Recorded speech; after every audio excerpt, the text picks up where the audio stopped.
Galaxy, supernova, black hole, মহাবিশ্বের প্রসারণ, সর্বোপরি মহাবিশ্ব সম্পর্কে আমাদের বর্তমান সময়ের সকল জ্ঞানের সূচনা আজ থেকে 400 বছর আগে 2 টুকরো গ্লাসের মাধ্যমে।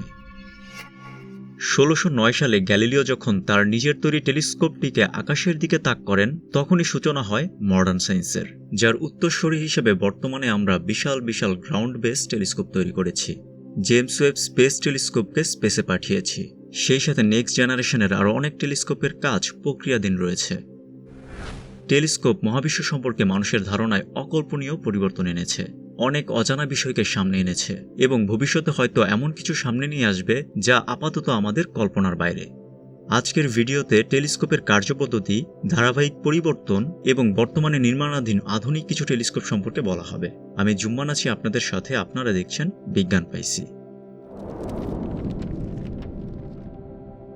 সর্বপ্রথম কে টেলিস্কোপ আবিষ্কার করেছিল এর সঠিক ইতিহাস নেই, তবে গ্যালিলিওর আগেও টেলিস্কোপ ছিল, কিন্তু সেই ক্ষেত্রে টেলিস্কোপ ব্যবহার হতো শুধুমাত্র সামরিক বাহিনীতে।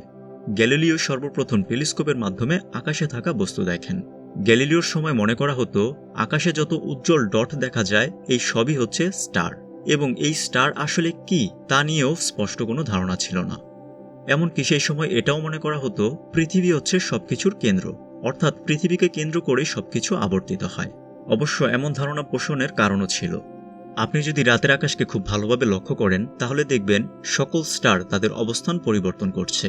এমন ক্ষেত্রে স্বাভাবিকভাবেই আপনার মনে হবে আপনি হয়তো কেন্দ্রে অবস্থান করছেন এবং অন্য সবকিছু আপনাকে কেন্দ্র করে ঘুরছে, যার ফলে তখনকার সময় মনে করা হতো পৃথিবী হচ্ছে ইউনিক এবং সবকিছুর কেন্দ্র। কিন্তু গ্যালিলিও টেলিস্কোপের মাধ্যমে চাঁদকে পর্যবেক্ষণ করার পর দেখতে পান চাঁদের মধ্যে অনেক এবড়ো-থেবড়ো স্থান রয়েছে, অনেকটা পৃথিবীতে থাকা পাহাড় পর্বতের মতো। তার মানে চাঁদের মধ্যেও পৃথিবীর মতো কঠিন পৃষ্ঠতল রয়েছে। সুতরাং পৃথিবী ইউনিক কোনো বস্তু নয়, পৃথিবীর মতো বস্তু আরও রয়েছে। এবং এই বিষয়টি গ্যালিলিও পুরোপুরি নিশ্চিত হন যখন তিনি বৃহস্পতি গ্রহকে দেখেন। গ্যালিলিও তার টেলিস্কোপের মাধ্যমে বৃহস্পতি গ্রহকে কেমন দেখেছিলেন তার রেপ্লিকা হচ্ছে এই ইমেজ। গ্যালিলিও মূলত বৃহস্পতি গ্রহকে এমন দেখেছিলেন, যেখানে বর্তমানে খুব সাধারণ টেলিস্কোপের মাধ্যমেই এর চেয়ে অনেক ভালোভাবে বৃহস্পতি গ্রহকে দেখা যায়। যাই হোক, গ্যালিলিও যখন বৃহস্পতিকে দেখেন তখন খেয়াল করেন বৃহস্পতিকে অন্য সকল স্টারগুলোর তুলনায় অনেক বেশি বড় দেখাচ্ছে। সেই সাথে তিনি খেয়াল করেন বৃহস্পতির আশেপাশে থাকা কিছু স্টার নির্দিষ্ট সময়ের ব্যবধানে বৃহস্পতি থেকে দূরে সরে যাচ্ছে, আবার কাছে আসছে এবং আবার একটি নির্দিষ্ট সময়ের জন্য অদৃশ্য হয়ে যাচ্ছে। বর্তমানে আমরা জানি এগুলো মূলত হচ্ছে বৃহস্পতির উপগ্রহ। তবে চাঁদের পৃষ্ঠদেশ কিংবা বৃহস্পতি গ্রহ এর চেয়েও বড় একটি বিষয় গ্যালিলিও আবিষ্কার করেন যখন তিনি শুক্র গ্রহকে লক্ষ্য করেন। তিনি খেয়াল করেন শুক্র গ্রহকে সময়ের সাথে সাথে সরু এবং বড় দেখাচ্ছে, আবার সময় পরিবর্তনের সাথে সাথে এটি ছোট হচ্ছে, সেই সাথে পূর্ণ বৃত্তাকার দেখাচ্ছে। তখন গ্যালিলিও বুঝতে পারেন শুক্র গ্রহে এমন ছায়া শুধু তখনই তৈরি হবে যদি শুক্র একমাত্র সূর্যকে প্রদক্ষিণ করে। এবং গ্যালিলিওর এই সকল পর্যবেক্ষণের মাধ্যমে সামনে আসলো পৃথিবী ইউনিক কিছু নয়, পৃথিবীর মতো আরও অনেক গ্রহ রয়েছে, সেই সাথে পৃথিবী মহাবিশ্বের কেন্দ্র নয়। গ্যালিলিও মূলত তার টেলিস্কোপের মাধ্যমে আমাদের সৌরমণ্ডল সম্পর্কে স্পষ্ট ধারণা দিয়েছিলেন। যদিও আমরা বর্তমানে সৌরমণ্ডল সম্পর্কে আগের যে কোনো সময়ের তুলনায় অনেক গভীরভাবে জানি। আমরা এখন জানি সূর্যে প্রতিনিয়ত নিউক্লিয়ার ফিউশন বিক্রিয়া সংঘটিত হচ্ছে। বৃহস্পতি গ্রহে রয়েছে গ্রেট রেড স্পট, যা হচ্ছে একটি ঘূর্ণিঝড় এবং এর সাইজ আমাদের সম্পূর্ণ পৃথিবীর চেয়েও বড়। সেই সাথে আমরা এটাও জানি মঙ্গল গ্রহে রয়েছে বিশাল বিশাল গিরিখাত এবং শনি গ্রহের চারপাশে যে বলয় রয়েছে এগুলো মূলত হচ্ছে বরফ। এইভাবে সৌরমণ্ডলের প্রত্যেকটি গ্রহ সম্পর্কেই বর্তমানে অনেক তথ্য আমাদের জানা রয়েছে এবং তা সম্ভব হয়েছে বর্তমান সময়ের উন্নত প্রযুক্তির টেলিস্কোপের মাধ্যমে।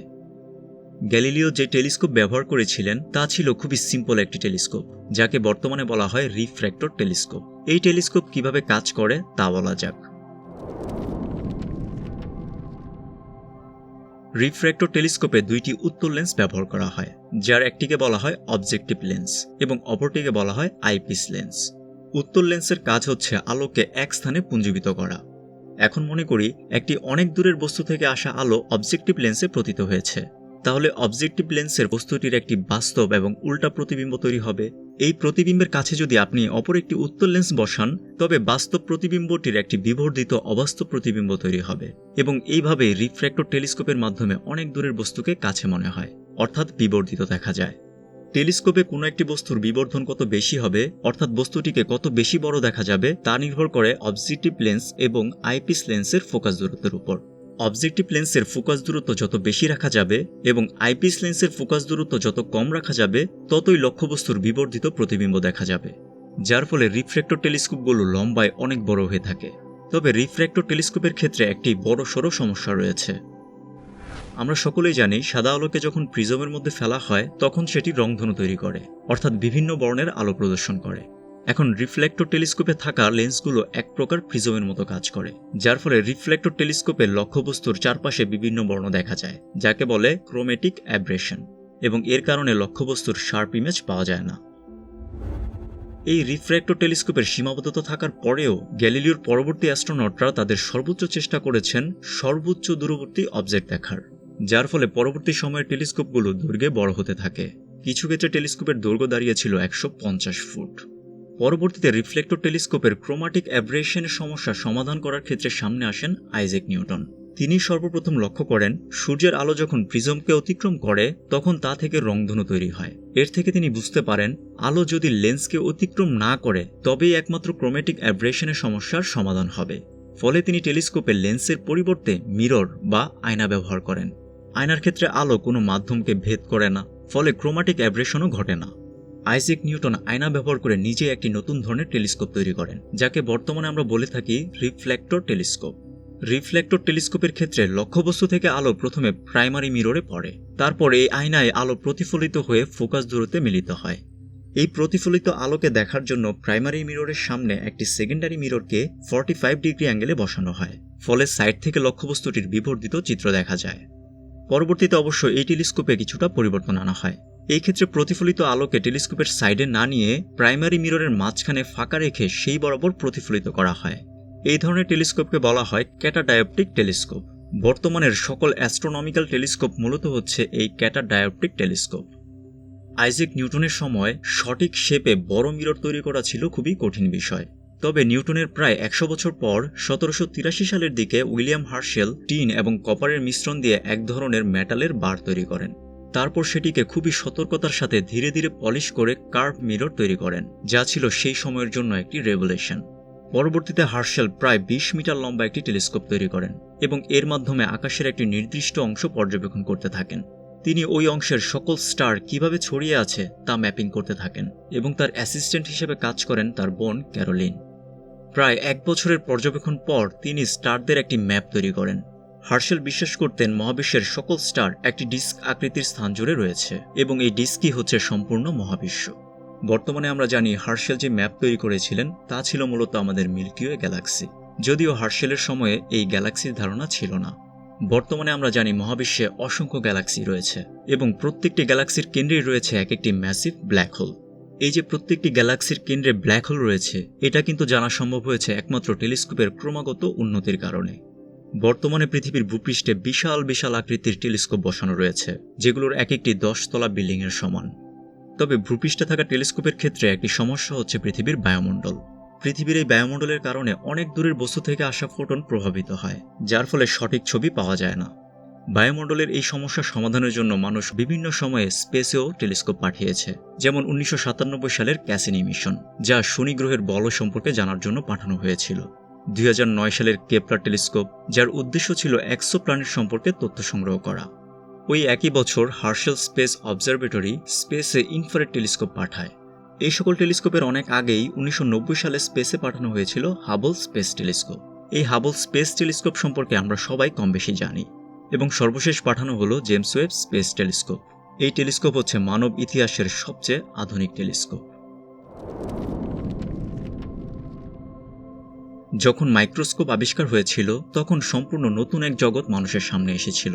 মানুষ জানতে পেরেছিল যেই বস্তুকে আমরা একদম পরিষ্কার মনে করছি সেখানেও রয়েছে অসংখ্য অতি ক্ষুদ্র ব্যাকটেরিয়া এবং ভাইরাস।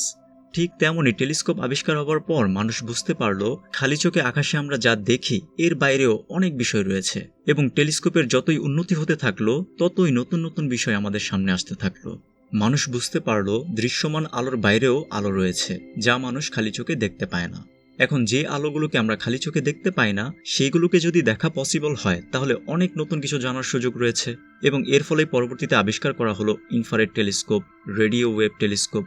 সুতরাং নতুন এবং আধুনিক প্রযুক্তির টেলিস্কোপ তৈরি করার মানে হচ্ছে নতুন কিছু জানার সুযোগ তৈরি হওয়া। ফলে বর্তমানে বিশাল বিশাল টেলিস্কোপ থাকার পরেও মানুষ আরও বিশাল এবং আরও আধুনিক টেলিস্কোপ তৈরি করছে, যেমন এক্সট্রিমলি লার্জ টেলিস্কোপ, সংক্ষেপে ইএলটি, 30 মিটার টেলিস্কোপ, সংক্ষেপে টিএমটি, জায়ান্ট ম্যাজালন টেলিস্কোপ, সংক্ষেপে জিএমটি, লার্জ সিনোপটিক সার্ভে টেলিস্কোপ। এই সবগুলো টেলিস্কোপই এখনও নির্মাণাধীন রয়েছে। এই টেলিস্কোপগুলোর সম্পর্কে পরবর্তী ভিডিওতে বিস্তারিত বলা হবে। শুধু এই টেলিস্কোপগুলোই নয়, এর চেয়েও আধুনিক টেলিস্কোপের পরিকল্পনা রয়েছে, সেইগুলো সম্পর্কেও পরবর্তী ভিডিওতে বিস্তারিত বলবো। গত পর্বের উত্তর হচ্ছে 1.875। আজকের প্রশ্ন হচ্ছে, আপনাকে বলতে হবে এর রেজাল্ট কত হবে। উত্তর আগামী পর্বে পেয়ে যাবেন। আর যদি উত্তর এখনই জানতে চান তাহলে বিজ্ঞান পাইসি ফেসবুক গ্রুপে চলে যান, লিংক ডেসক্রিপশন বক্সে দেয়া থাকবে। 2022 সালে 3 জনকে নোবেল পুরস্কার দেওয়া হয়েছে কোয়ান্টাম ইন্টেঙ্গেলমেন্টের সত্যতা পরীক্ষার মাধ্যমে নিশ্চিত করার জন্য। এই কোয়ান্টাম ইন্টেঙ্গেলমেন্ট আলবার্ট আইনস্টাইনকে ভুল প্রমাণ করেছিল। কোয়ান্টাম ইন্টেঙ্গেলমেন্ট সম্পর্কে বিস্তারিত জানতে এই ভিডিওটি দেখতে পারেন।